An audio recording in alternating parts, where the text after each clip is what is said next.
what's up guys, it's the cool dude here, and welcome to another episode of Logo Evolution. And today, I'm going to be doing another video game Logo Evolution on Atari, also known as Atari SA or Interactive, depending on what you think, and yeah. Atari is a video game corporate or company that has different versions of them. The first version is called Atari Inc. or Corporation. Atari Inc. was established in 1972 by Nolan Bushnell and Ted Dabney and marked as the world's earliest video game publishers and developers. It was originally called Synergy Company, something like that, before becoming private and renamed to Atari Inc. The first game was Pong. Yes, the famous Pong game. It was bought up by Warner Communications and went on to release Atari video game computer system, which was later the Atari 2600. Yeah, the names are confusing. Which is a hit console. In 1979, some of the Atari programmers left to start Activision, a company that is now and was owned by a you-know-what person. The world's first third-party console developer. Also that year, Atari introduced the first home computer, which was the Atari 8-bit in 1982. But then we have the infamous E.T. the game on the Atari 2600, which started a crisis for the company and went to a downfall. In 1983, which is the year of the video game crash, it formed Atari Soft to later release Atari licensed properties on Atari consoles and computers. Yeah, mirroring, actually Microsoft mirrored that, kind of, and computers. In 1984, Atari Inc. broke out with the home division, becoming Atari Corporation, which is what I'm going to talk about, in the arcade division, becoming Atari Games. Then we have Atari Corporation, formed in 1984 by Jack Tramiel and Sharma Technology Limited, and then of course Atari. After Warner Communications sold the home computing game console assets to Atari Inc. to Tramiel. In 1989, the company licensed Epic to release the Atari Linux home computing console, something like that. And then, of course, we have Atari Games, licensed to Atari for the Atari games for the Linux platform in the 7800 and the 2600. In 93, there's a driver platform, which one of the most infamous consoles of all time, before much was JTS Inc. in 96, then with Hasbro Interactive in 98. Of course, we have Atari Games, which they're basically a video game distribution company on various consoles. And then of course we have Hasbro Interactive's Atari. Well, yeah, although in 96 Warner Music Group, well WMS, excuse me, something like that, bought out assets of Time Warner Interactive and the Atari Games, and was restored full-time to arcade games, although the WMS part kind of confused me. It's WMS Industries, which, yeah, it's not Warner Brothers. While the Williams Entertainment Editor, it's something like that. And we have Hasbro Interactive's Atari name. We have Atari Interactive by Hasbro. Hasbro bought out the remains of Atari Corporation from JTS Storage, forming Atari Interactive Inc., a subsidiary of Hasbro Interactive. And then Infogrames acquired Hasbro Interactive in 2000. The Atari Interactive remained a subsidiary of the now-owned Infogrames Interactive Inc., with the Atari brand began to use on Infogram titles. Starting in 2001, they would use the Atari name, but then in 2003, they would fully use the name, and not only that, they fully acquired Atari Inc. in 2008, and in May 2009, they were rebranded as Atari SA after financial struggles. That was a mouthful. They were best known for, of course, Pong, Hasbro Interactive's Frogger version, and of course even racing games like Test Drive Unlimited series. developed by Eden Games, which they actually acquired, alongside movie tie-in games like, well, the Matrix games. Both of them were good, but yeah, they were weird. And of course, the Alone in the Dark reboot, which was originally by Infogrames. Even their portion of Driver, like Drift 3, or I'm gonna just call it Driver 3, and Driver Parallel Lines, which is PC version, ended up being published by Ubisoft, which acquired Reflections and the IP. So, yeah, and that's actually basically it. They became forgotten now. They're still alive, but they're forgotten. Actually, the only racing game that I know that they got into that's open world, which is the aforementioned Test Drive Unlimited, which is basically Forza Horizon before Forza Horizon. So, yeah, and especially, of course, with a little game called Forza Horizon. Yeah. But what I'm here for, and I'm making this video for the logos they've made, starting with the very first logo. It's called the Tripod, and it was in use from 1982 to 1984.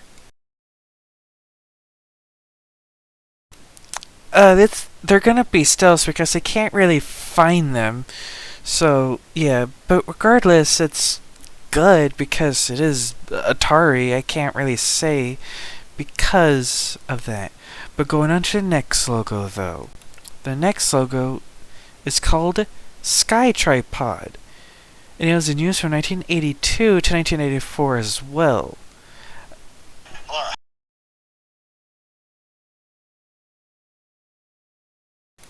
Again, I'm just gonna use stills because I can't really find these logos. But regardless, it does look good. But again, I can't really say.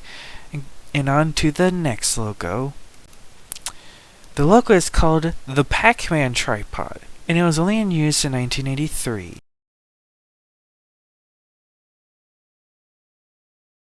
Again, like I said, it's gonna be a still because I can't find these variants because either these YouTubers, which, excuse me on that, and of course the wiki themselves, they don't even put footage in these websites. The logo is good, but please put videos in them. Make them easy to find, and especially on YouTube, because the site, even though I make YouTube videos on, but I'm still buying a hand that feed me. The searches is hard, which I'm gonna rant on that sometime, but for now, logos, which, on to the next one. The logo is called Rest Tripod, and it was in use from 1989 to 1994.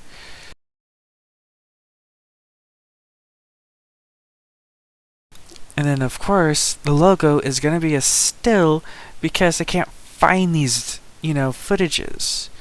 Although the logo is actually really good, but please, YouTube, make it easy so I can find them. Going on to the next logo, though. We finally get into some logos with a footage.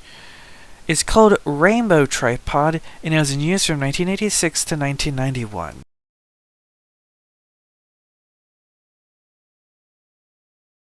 Even though they're still, I just like the different colors of Atari. Well, but we now go on to the next one, and it's gonna be a still, unfortunately. The logo is called the Blue Tripod, and it was in use from 1988 to 1998.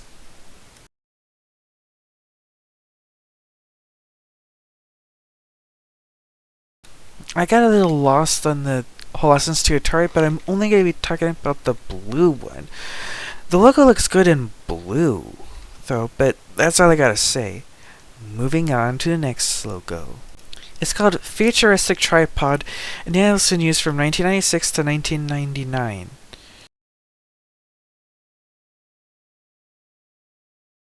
Now that is a really cool logo. It seems futuristic and, good for its time. It actually fits perfectly with the 90s.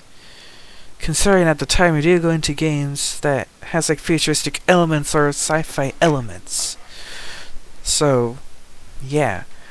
But we now go into the next logo from Hasbro Interactive, and finally there's some footage.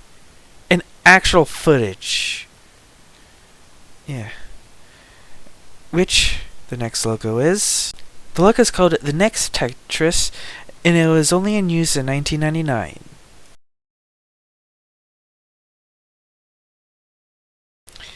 Yeah, I can't find anything from this, and besides, the game mostly ended up either using Crave Entertainment.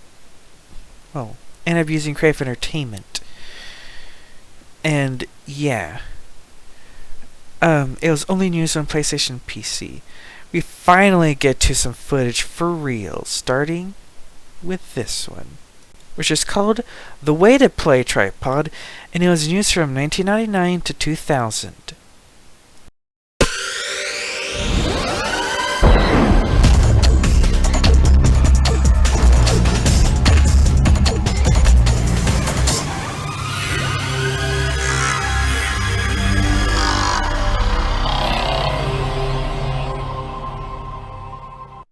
There's a variant without the way to play and the 6 pictures.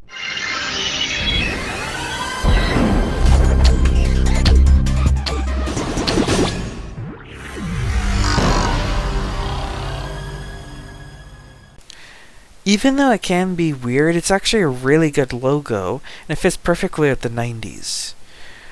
And then, of course, we get to Atari SA, or Infogrames. Starting with this one. Oh, before that, there is a Q*bert variant. It's called Q*bert Tripod, and it was in use in 1999. Yeah, I can't find anything. I can't really find it, as it would actually end up using the previous logo. This is only found in the PlayStation version of Q*bert. We now go into, for reals, the Infogrames and Atari SA logos, starting with the first one. It's called Infogrames Tripod, and it was in use from 2001 to 2003.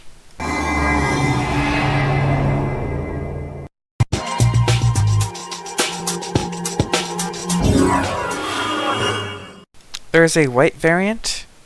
That one says still. It was seen on Neverwinter Nights.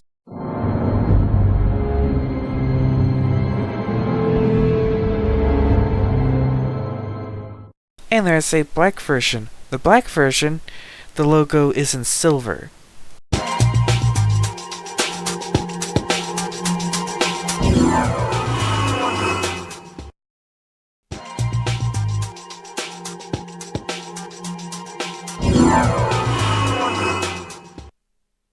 Now this is a good logo. Despite being weird on the Infogrames part, it's still a really good logo. We go on to the next logo. It's called the Print Atari Tripod, and it was in use from 2002 to 2009. Yeah, it's only seen on Game Boy and DS because, of course, the limitations of the hardware. But it is, especially the rectangle variant, is seen on printed logos, although sideways most of the time. And then we do actually get to a footage logo, and that is the Circle Tripod, and it was used from 2002 to 2003.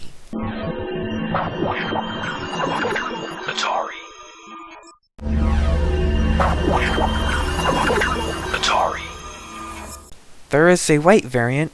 Atari.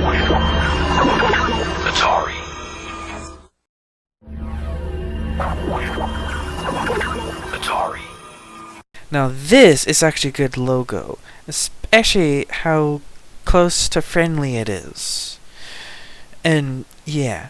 And now we get into the most memorable logo of all time, kind of, but yeah. The logo is called the Sideways Tripod.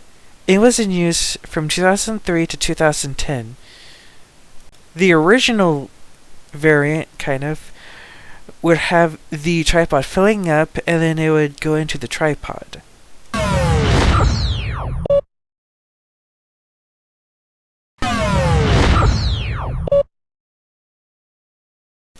The next variant, which is mainly and especially seen on next generation consoles like Xbox 360 and PS3, and kind of the Wii, despite not being HD-ish. There's an HD variant of it. The tripod wouldn't fill up, and when it goes into tripod, it folds into the HD. Like I said, it was seen on next generation games, mainly and especially on the Xbox 360 and PS3, and sometimes the PC.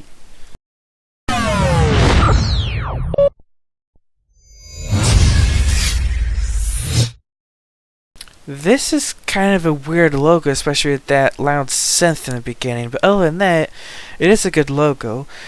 Although the only game that I've seen this on is Driv 3 or Driv 3. Driver 3. It's seen on Driver 3 and Driver Parallel Lines, and of course, Test Drive Unlimited, Forza Horizon before Forza Horizon. Oh, and you can still play the game, so just letting you know. And now we go on to the next logo. It's called Stacked Tripod, and it was in use from 2010 to 2014. Now this is a good logo, although the only game that I've seen this logo on that's actually memorable is, you guessed it, Test Drive Unlimited 2, considering it was released a year before a little game called Forza Horizon. So, yeah. But regardless, the logo is actually a really good logo. So, yeah. And now we go on to the final logo, well, in video games at least. And that is Stacked Tripod 2. And it was in use since 2016. Yeah, the logo is good, but, I don't remember this logo even existing. I literally found out about it. Considering they're forgotten. In fact, the only game that I know that they published is, of course, Driver 3, or, well, depending on what you think, Driv 3 or 3R. And then, of course, Driver Parallel Lines, well, the original console versions. The PC port, the Ubisoft logo shows up. And then, of course, well, The Matrix, Enter the Matrix and Path of Neo, and of course, Test Drive Unlimited, considering it's Forza Horizon before Forza Horizon. But other than that, it's a good logo. I'm skipping the 2020 logo because, yeah, like, there's no way I'm gonna be able to find this variant. I'm not even kidding, actually. So, we now go on to the 2022 logo, and that is Return of the Rainbow Atari, and now it's in use since 2022. Yeah, about that, I really can't find this. I can't find this. It is a good logo and it's a nice comeback, but what's the point? I can't even find this. Just use the 2016 logo. At least it's nice enough for their anniversary, but yeah. Like, if I can't find it, what's the point? I know they're celebrating the 50th anniversary, but yeah. But this is the end of the logo evolution. It is a long-ish, run, but yeah. Well, remember, like, subscribe, and hit that bell notification icon so you'll be notified for my latest videos. And please don't be afraid to, request, well, until March, but for now you can request. And we'll actually be taking previous requests before March, so yeah. So other than that, yeah. And see ya later. Bye.